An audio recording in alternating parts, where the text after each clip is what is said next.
Amin. Rabbana anzilna munzalan mubarakan va anta khayrul munzilin. Shukr qadamilar hasanat salomat bo'linglar.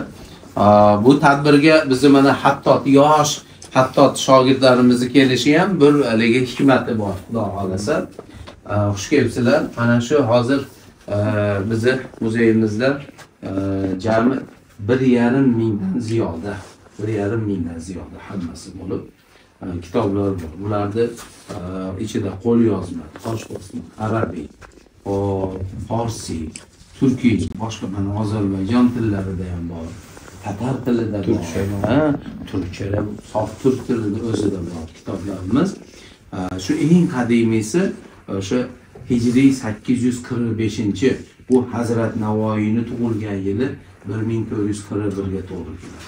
Ana o'shandan davrdan buyog'idagi qo'l yozmalar bor. 650, 680, 700 yil bo'ldi. 700 yillik asosiy xodimlarimizdan bittasi mana magistraturani tugatib Iskandar begimiz, Xudo xolasa, shu yerda birga o'rganyapmiz qo'limizdan kelganicha. Bu kishi davom ettirsa, kitoblar yana haqida ba'zilarini ko'rsatasizmi? Umuman qo'lyozmalar bo'limini mana shu holatga kelishini tarixi juda ham uzoq. O'sha 1930-34-yilda muzey tashkil topgan bo'lsa, ana shu davrdan boshlab qo'lyozmalar yig'ib kelinadi.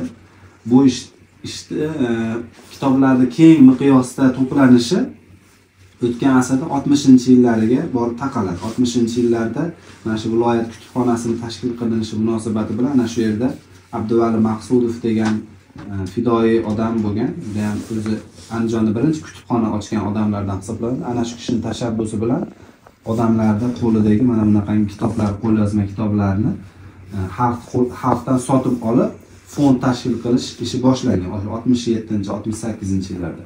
U kishi yosh keksa bo'lgan, o'sha paytda 70-80larga kirgan bo'lgan.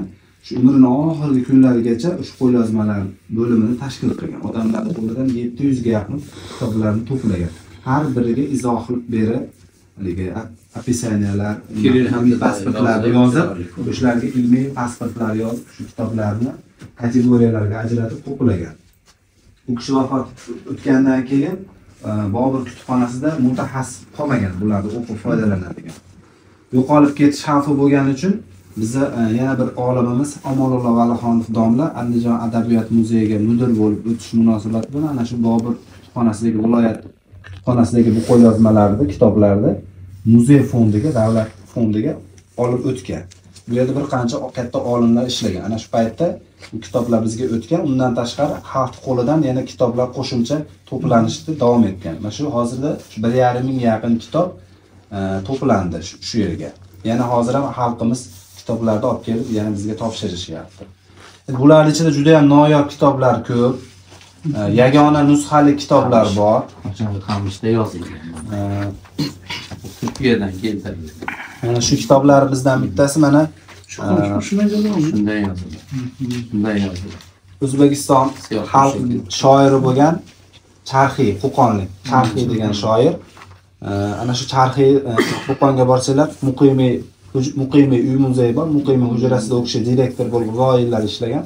O'zi ham juda mohir xattot bo'lgan, O'zbekiston xalq shoiri bo'lgan. Devon tuzgan shoir. Ana shu Charxiy domlani qalami bilan ko'chirilgan Qissai Ahmadbek Yusufbek degan kitob. Ahmadbek bilan Yusufbek qissasi. Bu 1970-yillarda boshida ko'chirilgan. Demak, ana shu davrda ham mana shunaqangi xattotlik nimalari, an'analari davom etgan ekan. O'zini qo'li bilan yozganligi uchun ko'chirilgan. Nodir hisoblanadi, dastxat. Xo'p. Mana muqovalarini ham ko'rishingiz mumkin. Bizda o'sha qadimdan juda ham kitobat san'ati rivojlangan. Mana shu kitobni kitob shakliga kelguncha bir qancha soha vakillari xizmat qilgan. Alohida muqova yasovchi, muqovasoz usta bo'lgan. Sahifalarni kesib, shunaqa kitob shakliga keltirish uchun alohida ipakdan qilingan. Ipak qog'oz. Bu asosan ipak hamda nimadan tutni poyasidan nima qilingan? Tutni poyasini yanchib, o'shada nima qilinib, shunga ishlov berilgan. Bu yagona tayyorlangan. Qo'lda yozilgan nusxa. Qo'lda yozilgan bir dona yagona. Mana bu ham shu xattotlik namunalari bu yerda keltirilgan, mana ko'rishlari mumkin. Oltin suv yuritilgan, juda ham chiroyli mana. Oq siyohlarda, hattoki oq siyohlarda ham ishlatilgan. Shu nastaliq yozuvida juda ham go'zal qilib mana yozilgan. Bu ham juda ham o'ziga xos. Biz siyoh, o'zi siyoh degani qora degani. Lekin oq siyohni borligi juda ham qiziq. Mana. Oq siyoh. Bu to'g'risida maqola qiladi. Hozir bu surani hozir bu Yo'q, bu hozir mana shu bu fors tilida yozilgan har xil baytlar bor, ruboiylar, she'r. Ha. Mana. Mana bu hadis yozilgan. Azzaman qana'a zallaman tama'a kullu fajjin amiqun degan hadisni juda ham mahorat bilan mana ko'rasizlarmi? Nun harfini 3 ta nimasini juda ham chiroyli qilib joylashtirgan. Bu juda ham katta mahorat. Hattotni mahoratini ko'rsatadi. Buni harflar bir-biriga shunday mahorat bilan ulanganki, uni qayerdan qaysi harf qanday nima qilishini ko'pchilik bilishi qiyin bundan. Ham juda ham hattotni katta mahoratini ko'rsatadi. Juda redki kitob. Juda ham noyob, mana muqovalari ham o'ziga xos. Muzeyimizdagi eng noyob kitoblardan bittasi mana bu. Biz Andijonda Husaynxon Niyoziy degan fizik olim yetishib chiqqan. Shu o'zi jadidlardan bo'lgan, o'sha o'tgan asrning 10-yillarida ma'rifat tarqatgan xalqni ko'proq dunyoviy ilmlar olishiga juda ham yaxshi ta'sir ko'rsatgan. Bu kishining mana bu kitobi radiy va radioaktivlik deb nomlangan asarini bu qoralama nusxasi. Bu odam 37-yilda repressiyaga uchragan. Repressiya. Husaynxon Niyoziy mana bu teatr bor, viloyat teatri orqasida ko'chada tug'ilgan, katta eshonni o'g'li bo'lgan. Muhammad Musaxon Eshon degan odam, Eshon bo'lgan, juda ham muridlari ko'p bo'lgan. Andijonda eng nufuzli, katta obro'li odamlar bo'lgan. Shuni o'g'illari bo'lgan, egizak bo'lgan Hasanxon, Husaynxon. Bu Husaynxon juda ham iqtidorli bo'lgan, ham shoir bo'lgan, katta olim bo'lgan. Husaynxon Niyoziy 1910-yilda uyida ariq o'tgan, ariqqa generator o'zi qo'lda yasab, nimani lampochka yondirgan o'zi. Oddiy o'zbek bolasi elektr ishlab chiqarib, uyida shunaqangi Rossiya rus tilini yaxshi bilgan ekan. Rossiyadagi kitoblarni, fizikaga, matematika, shunaqa dunyoviy fanlarga kitoblarni Rossiyadan olib keltirib, o'zi o'qib, o'rganib, shu fizikaga kitoblarni ko'rib, uyda o'tgan ariqqa shunaqa narsa o'rnatib, uyga lampochka yondirgan ekan. 1910 100 yil oldin. Toshkentda 1916-yilda Navoiy teatri bor. Ilgari u yer nima deyilgan? Voskresenskiy bazar degan o'sha nimada. O'shani teatr maydonida u nima uchirgan ekan? Vertolyotni maketini yasab, o'shunga motor o'rnatib uchirgan ekan 16-yilda. 2,5 kilometrga borib, 2,5 kilometr uchib tushgan ekan. Keyin uni haliga jamoat tartibini buzdi deb qamoqqa qo'yishgan ekan. Shu 16-yilda. Sen jamoatning nimasini buzding deb Toshkentda shunaqa nima yasab uchirgan ekan. Bu o'sha paytda juda ham katta nimaga shov-shuv keldi. Mana shu Husaynxon Niyoziy andijonlik olim. Bu radiy va radioaktivlik hali mashhur Nobel mukofoti laureatlari bor, Cury'lar. Er-xotin Cury'lar. O'sha radioaktivlik bo'yicha Nobel mukofotini olgan. O'zbekistonda radioaktivlik bo'yicha mana shu Husaynxon Niyoziy birinchi marta darslik yozgan. Bu kitob chiqmagan, 36-qamoqqa olinishi bilan bu kitob chiqmasdan qolib ketgan. Buni qo'lyozmasi bizda saqlanadi. Keyin chiqdi, chiqmadi u. Bu chiqqani yo'q hali. Husaynxon Niyoziy o'zini qo'li bilan yozgan. Chizmalari bor juda ham ko'p. Shu mana hozir ham foydalansa bo'ladigan. Radio moddasi juda ham shuni qimmatbaho chiqarish bizning vazifamiz. Shuni chiqarsalar bo'ladi. Bugungi kunda ham shu amaliyotda Bu tayyor material, buni o'sha Xudo xolasa bir kelajakda kitob qilish nimasi davomchilar bo'lgan ekan-da. Tasavvur qiling, 10-yillarda bizda unaqangi nima dunyoviy fanlar rivojlanmagan davrda o'zi o'qib, o'rganib shunaqa narsalarni ishlab Bu yerda Zijji Karaganida nimasi qarang. Qanchalik qo'shnisi aytgan kimiyaga oid nimalar bor-da, qarang.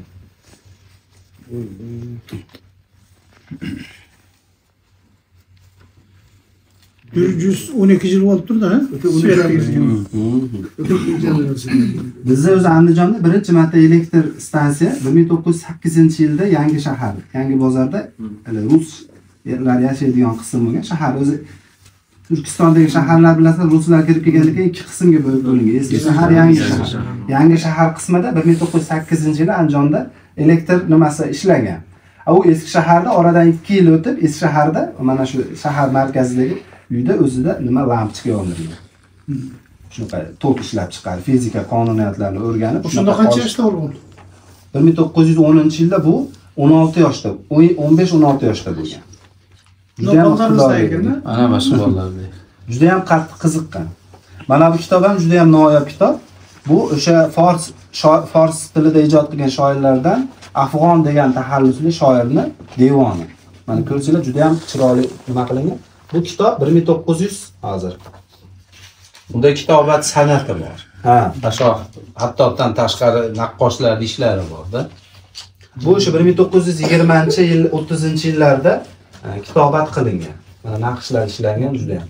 Ana shu paytlarda ham Sovet davrida ham bizda xattotlar mana shunaqangi eski an'analarni davom ettirib, shunaqangi kitoblar qilishgan. Bitta nazar berishadi. Biz mana hali tafsir topolmayapman. To'g'ri, bu kitoblar hozir mana bizga ta'riflayotgan kitoblar bu yagona bir donada. Bu yo yana boshqa nusxalari ham bormi? Yo'q. Yo, Mana sizlar ko'rgan nusxalar boshqa joyda hech qanaqa analiz yagona. Bunaqa kitoblardan bizda o'nlab bor. O'nlab bor. Mana bu yerda bor Turkiy kitoblarimiz ichida juda ham. Dasxatlar.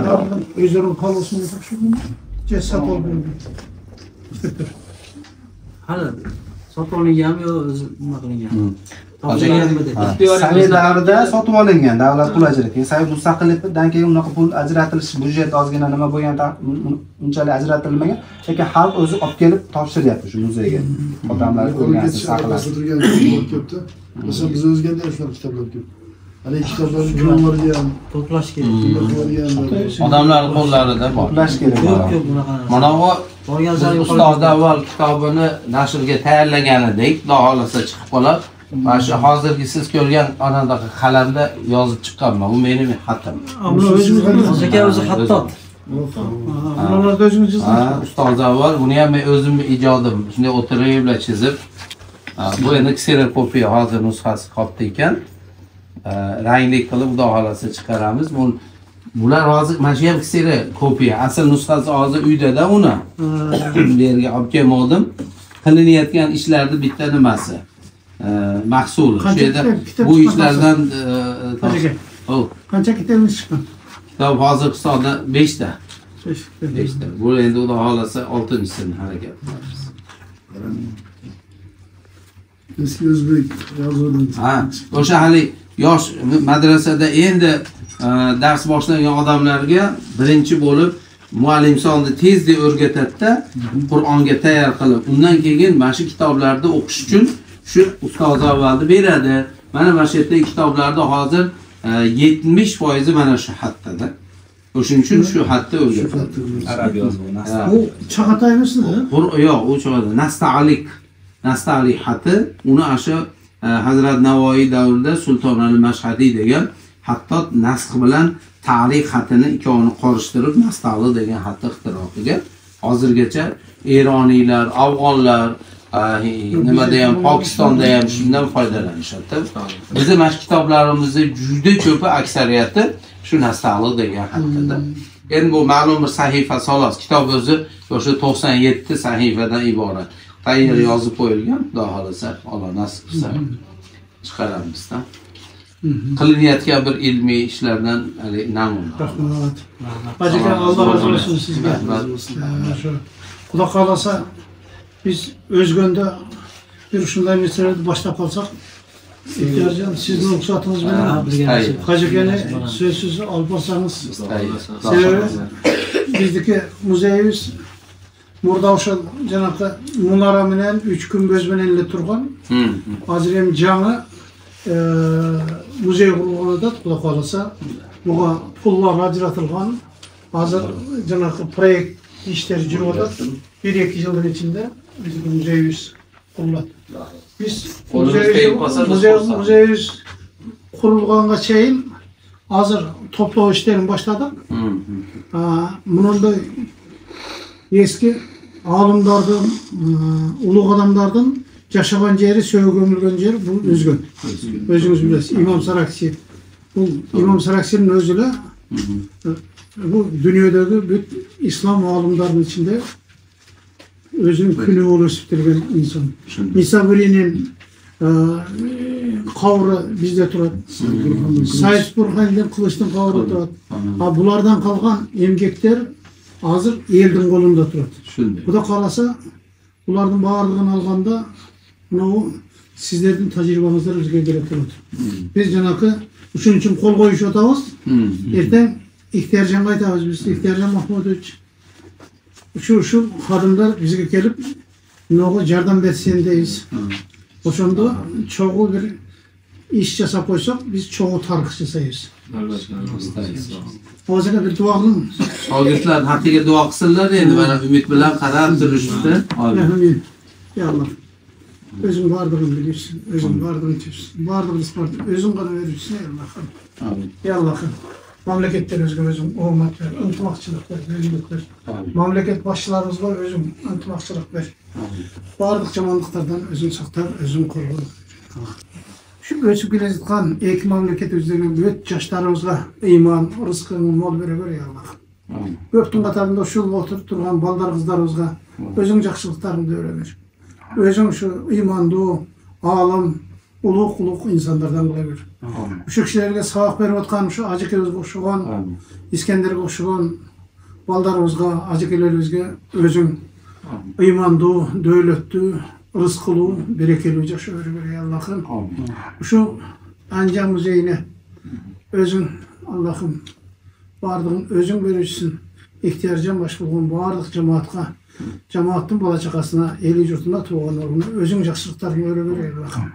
Özün bardığın verici, yalnız özünsün. Özün ağına soralım, özün ağına tevekkül olarız ya Allah'ım. Intımakçılığımızda bekem, olmatımızda artık, zoğluğumuzda büyük olur. Ya.